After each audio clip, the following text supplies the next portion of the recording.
Bonjour et bienvenue pour un nouveau voyage culinaire. Aujourd'hui, nous restons en France avec les feuilletés apéritifs. Pour ce plat, vous aurez besoin d'une planche, un couteau, un mixeur et une spatule.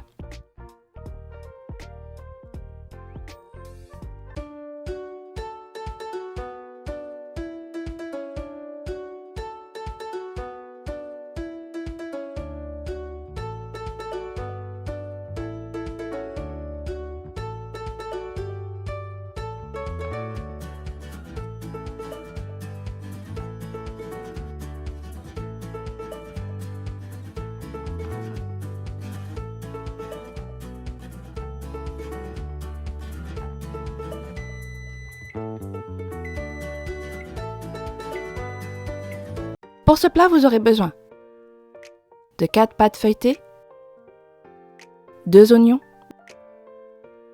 2 chorizo, 200 g de fromage à tartiner, 200 g de fromage ail et fines herbes, 2 cuillères à soupe d'origan, 4 cuillères à soupe d'huile et un œuf.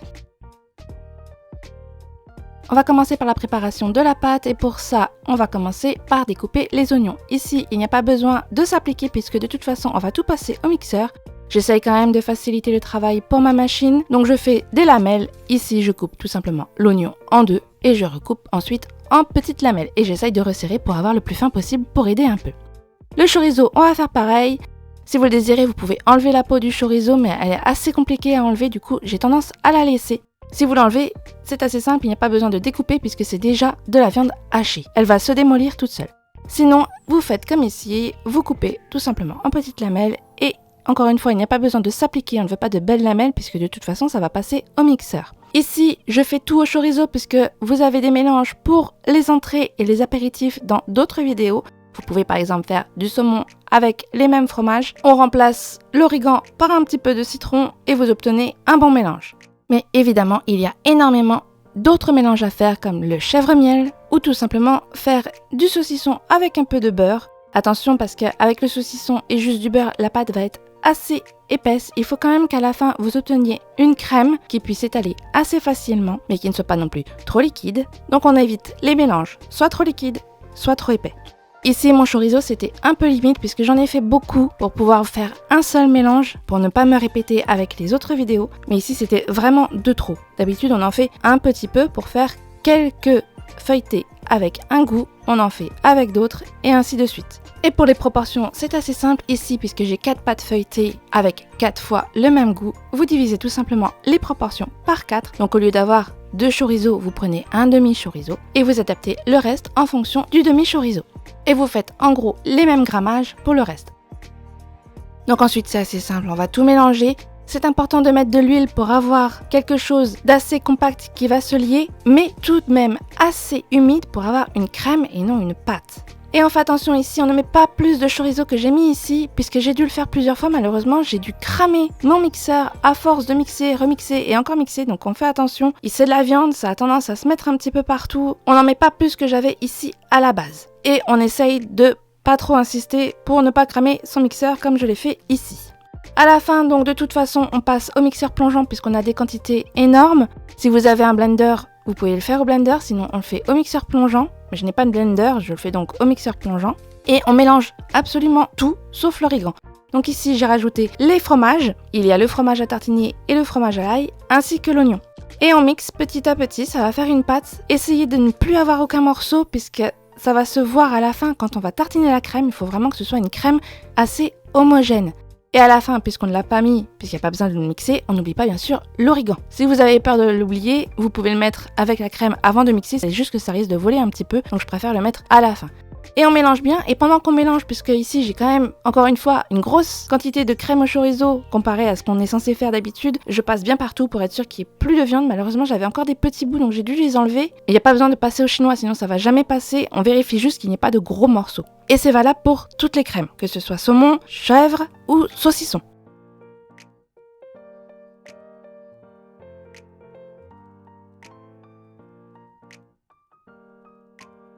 Ensuite, on va passer à la préparation des feuilletés apéritifs. Donc ici, je vais commencer par les croissants. Et c'est cela que j'aurais tendance à faire lorsqu'on a une crème piquante, comme par exemple le chorizo, puisqu'on va en mettre assez peu comparé aux autres. On va mettre peu de crème pour un seul feuilleté apéritif. Donc pour faire vos croissants, c'est pas très compliqué, on prend une pâte feuilletée en cercle si possible et on va découper des triangles. On fait pas mal de parts puisque ce sont des feuilletés apéritifs, il ne faut pas que ce soit des trop grosses bouchées. Et sur chaque petit triangle, on va mettre un petit peu de crème. Cette crème, on va essayer de l'étaler pour pouvoir en mettre un peu partout dans notre croissant. Donc on l'étale, on ne met pas trop d'épaisseur, on ne met pas trop non plus d'épaisseur sur le bout, juste un peu. Le bout, on n'oublie pas que c'est l'intérieur du croissant et la pointe, le centre du croissant à l'extérieur. Et pour bien présenter ces croissants, on incise un petit peu pour pouvoir tout simplement plier le croissant et éviter d'avoir un début de croissant tout plat. Ici, ils sont tellement petits qu'ils restent quand même assez droits, mais normalement, si vous faites une incision, vous pliez l'incision, vous tirez un peu dessus, ça va faire un joli bord et surtout un joli triangle. Et ensuite, il n'y a plus qu'à rouler jusqu'au bout du triangle bien droit et vous obtenez un joli croissant.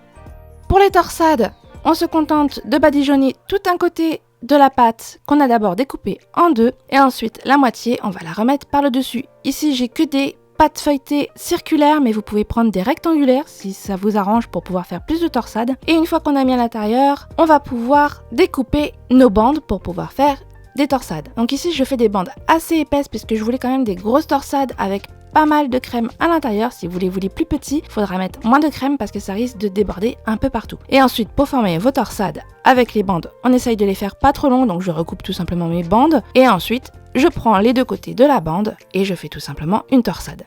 Pour les deux présentations suivantes, c'est pas très compliqué. On va napper toute la pâte avec la crème avant de pouvoir présenter.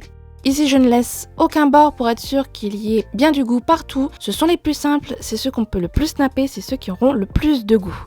Et donc pour la première, je vais faire des demi-roulés, c'est-à-dire que je prends un côté et je le roule. Je vais aller jusqu'au centre. En gros, il n'y a pas besoin non plus d'être précis, ça fera de toute façon joli. Et on va rouler également de l'autre côté. Et là, par contre, on ne va pas couper tout de suite, on prévoit de mettre sa pâte 1 heure au congélateur parce que si vous découpez maintenant, vous allez avoir la crème à l'intérieur qui va vouloir sortir et en plus votre pâte feuilletée a commencé à se chauffer, donc elle va se détruire et la petite décoration que vous avez à l'intérieur va se détruire également. Donc on met au moins 1 heure au frais.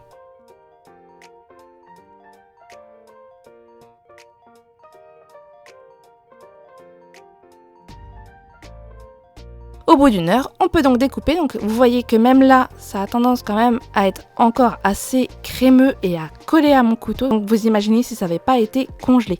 Et on fait tout simplement des tranches. Et le dernier, on va faire exactement pareil, sauf que au lieu de s'embêter à faire un côté et puis l'autre, eh bien on roule entièrement.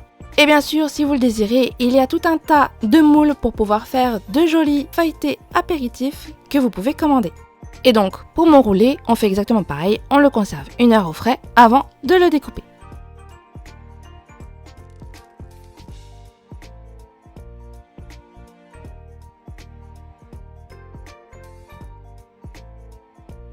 On va préparer notre œuf battu pour pouvoir dorer nos préparations. Vous n'êtes pas obligé de le faire, c'est juste pour que ce soit un peu plus joli. Et vu qu'en plus c'est du chorizo, si ma pâte était trop claire, ça aurait fait bizarre avec mon chorizo, donc je vais badigeonner avec mon œuf. Et on badigeonne assez généreusement. Avec un œuf, on a largement assez pour tout faire, donc on y va. Il faut quand même que ça soit assez brillant avant de passer au four. On va ensuite préchauffer son four à 180 degrés et on va pouvoir enfourner pour 20 minutes. Et au bout de 20 minutes, on a donc des feuilletés bien croustillants et en plus jolis. Et voilà, vos feuilletés apéritifs sont prêts. Bon voyage en France!